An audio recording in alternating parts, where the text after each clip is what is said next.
असा आहे की वाढदिवस असला तरी मी जनतेचा सेवक आहे.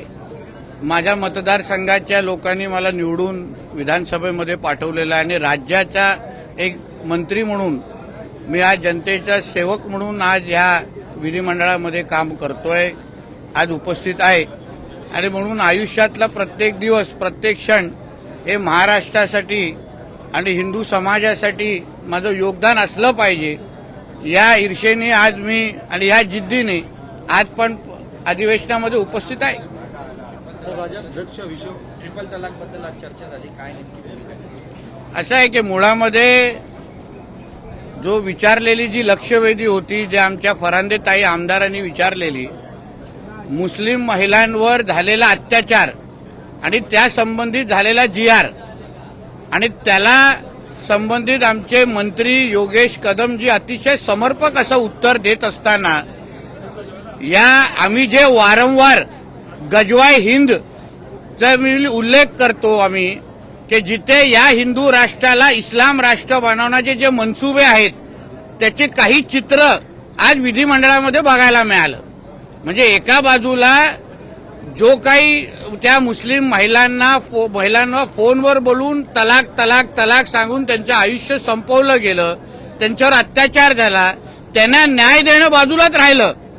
पण इस्लाम में क्या लिखा है, इस्लाम में तो ट्रिपल तलाक क्या ऐसा है, म्हणजे जसं काय आम्हाला वाटत होतं की आम्ही पाकिस्तानच्या विधानसभेमध्ये बसलोय, कराचीच्या विधानसभेमध्ये बसलोय, भारताच्या विधानसभेमध्ये बसलो ना, अशी भावना आली आम्हाला.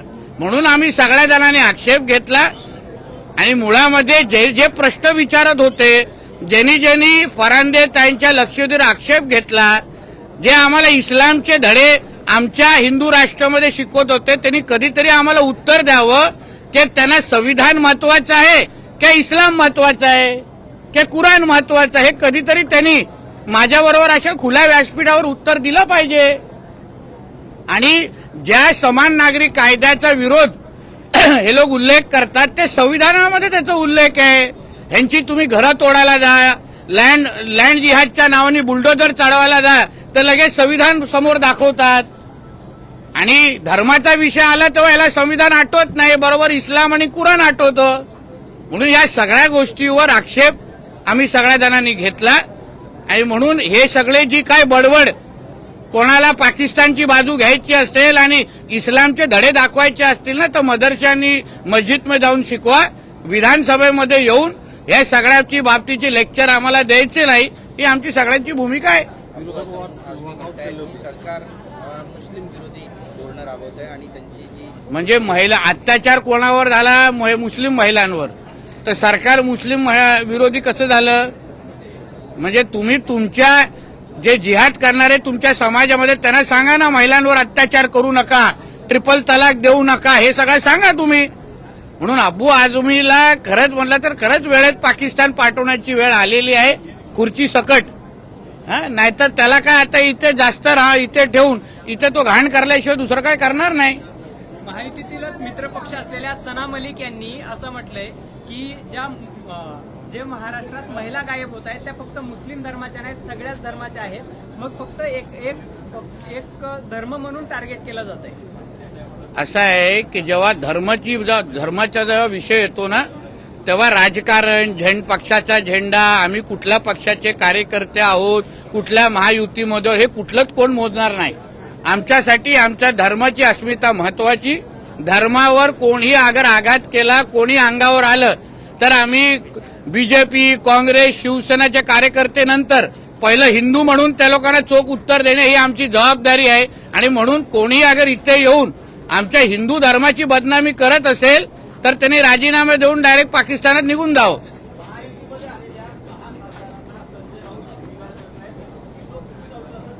पण मला आश्चर्य असं वाटतं, बाळासाहेबांचा काळ अगर काही असंख्य ज्येष्ठ पत्रकार सांगतील, ऑपरेशन तुडवा सुरू कधी होणार आहे, त्याची काय वेळ तारीख ठरली आहे का? बाळासाहेब असते तर अजूनपर्यंत सुरू झालं असतं. त्याच्यासाठी तारखा द्यायला लागत नाही. हे सुक्या धमक्या देत आहेत.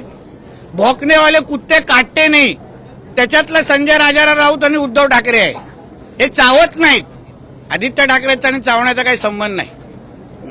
मुळामध्ये मला नार्वेकर साहेबांना पत्र देऊन विचारायचे, ह्या एंट्री पॉइंटवर आदित्य ठाकरेच्या एंट्रीवर कशी एंट्री होणार, कारण आता ते स्कॅनिंग करतात ना, कधी कधी आवाज आणि फोटो दाखवतात, पण आवाज आणि मेल आहे की फिमेल कसं कळणार, असा तो विषय आहे थोडा.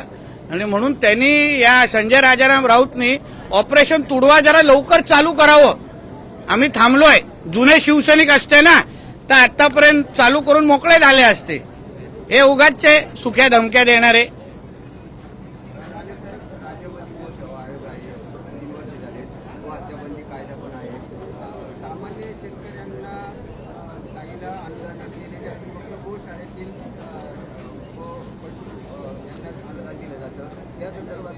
असा काय प्रस्ताव आला तर द्या, आम्ही विचार करतो. हिंदुत्वही विचारचं सरकार आहे. सगळ्या दृष्टिकोनातून विचार करू आणि पावलं उचलू. ट्रिपल तलाक के बारे में हिंदी में आपकी राय जानना चाहेंगे. आज एक बार वापस ट्रिपल तलाक के बारे में चर्चा हुई, दोनों तरफ से चर्चा है. देखिए, ट्रिपल तलाक जो हमारे प्राइम मिनिस्टर मोदी जी ने उसके बारे में, हमारी सरकार ने ट्रिपल तलाक के बारे में एक डिसीजन लिया है, मगर यहाँ पे हमारे हिंदू राष्ट्र में रह के किसको हमारा संविधान ही मानना नहीं है. हमारे केंद्र सरकार ने लिए हुए निर्णय या डिसीजन ही अगर उनको मानना नहीं है तो वो कभी भी पाकिस्तान और इस्लामाबाद में जा सकते, कोई रोक नहीं रहा है उनको. मगर जो लक्ष्यवेदी हमारे फरांदे ताई जो हमारे आमदार है, उन्होंने जो का विधायक है उन्होंने उठाया, उसमें एफआईआर हो गया है. उसमें 2 या 3 मुस्लिम महिलाओं के ऊपर अत्याचार हुआ है, उसके बारे में हुई लक्ष्यवेदी. मगर सामने वाले जो मेंबर्स थे वो भूल गए कि वो संविधान को चुन के आए हैं, कुरान पे हाथ लगा के. या तो मदरसा में बैठे नहीं है, विधानसभा में बैठे हैं. माहौल तो मदरसा का ही बना के रख दिया था, उधर पाकिस्तान का ही बना के रख दिया था. ये आयुध में ऐसा लिखा है, कुरान में ऐसा लिखा है. किसको सुनना है कुरान में क्या लिखा है? खुद को बर्बाद नहीं करके लेना है कुरान में पढ़ के. इसलिए जो कुछ भी अगर उनको कुरान सिखाना है ना तो पाकिस्तान में चले जाए, इधर का कोई जगह नहीं है उनके लिए. शिवसेना के 6 सांसद चले गए हैं. शिवसेना के 6 सांसद शिंदे गठ में शामिल हो चुके. ऑपरेशन तुड़वा का ऐलान संजय राउत इन्होंने किया. मगर ऑपरेशन ऐलान हो गया है, मगर जब भी बाला साहब ठाकरे साहब के टाइम पे ऑपरेशन तुड़वा बोलने के तुरंत 1-2 मिनट के बाद ही एक्शन चालू हो जाता था. ये तो अभी हम लोग घड़ी वक्त जगह सब बता के बैठे, कोई अभी तक ऑपरेशन तुड़वा हो ही नहीं रहा है.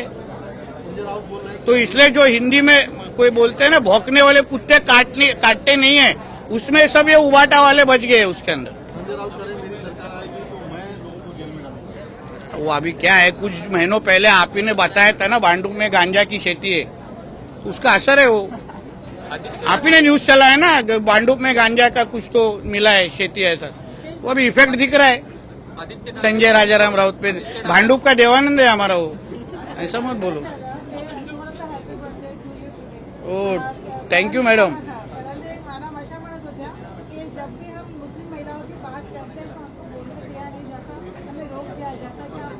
इससे पता चलता है कि इस्लाम में महिलाओं का क्या स्थान है.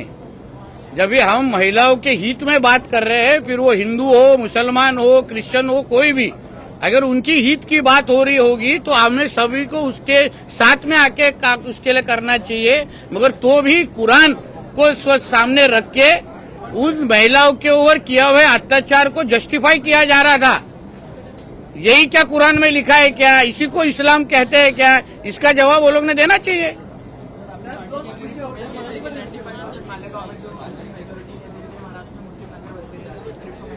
क्या क्या बोले?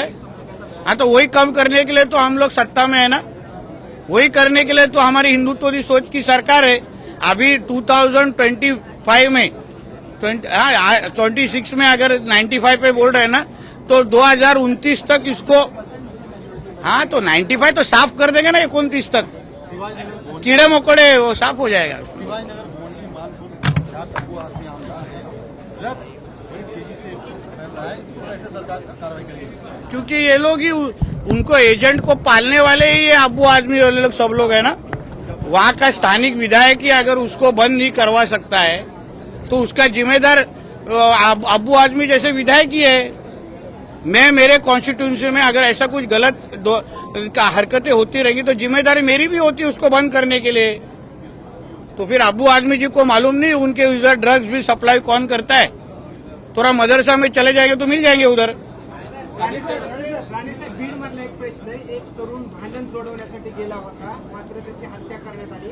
30 तास अधिक वेळ झालाय, मात्र प्रेस ताब्यात घेतलं नाही नातेवाईकांनी. आता माहिती घेतो, योग्य तर कारवाई करू आणि अशा उशीर झाला असेल तर उशीर होण्याची कारणं पण माहिती घेऊ, त्याच्यावर बोल.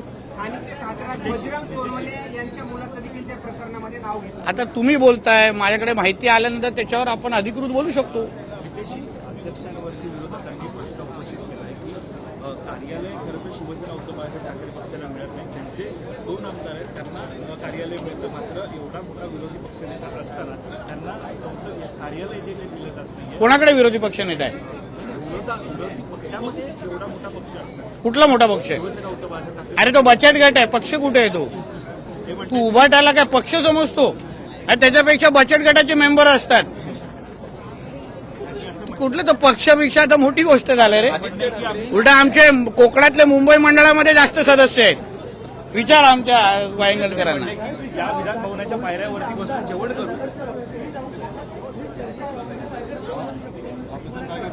तो आता आपण कसं उत्तर देतो, भविष्यामध्ये कसं मी जाऊ शकतो ना. आपलं काम नाही ना ते. आपण राजकारण क्षेत्रामध्ये आहे, भविष्यवाणी करणं आपलं काम नाहीये.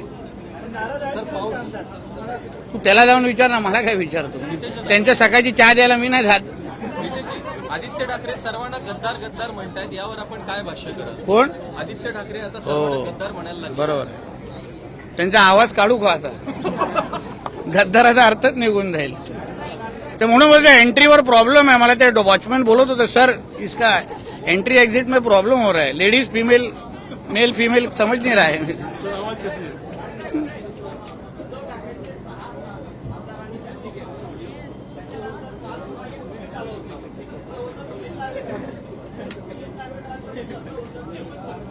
याचा अर्थ एवढाच आहे की भास्कर जाधव कधी अगर चुकून त्यांना विरोधी पक्षनेता मिळाला तर भास्कर जाधव विरोधी पक्षनेता नसणार. म्हणजे आदित्य ठाकरे बनणं कन्फर्म आहे. अगर मिळालं तर, ते काय मिळत नाही पण मिळालं तर. तसंच उद्धव ठाकरे काय राजीनामा देण्याचं जे काय नाटक चालू आहे ना, ह्याचा अर्थच आहे की आदित्य किंवा रश्मी ठाकरेंना बनवा. थोडं सोपं आहे, ते आपसातच आहे. हम दो हमारे दो, ते बाहेर जात नाही त्याच्यापेक्षा. चला आता वाढदिवस आहे, मोकळं करा मला. चला, जय श्रीराम.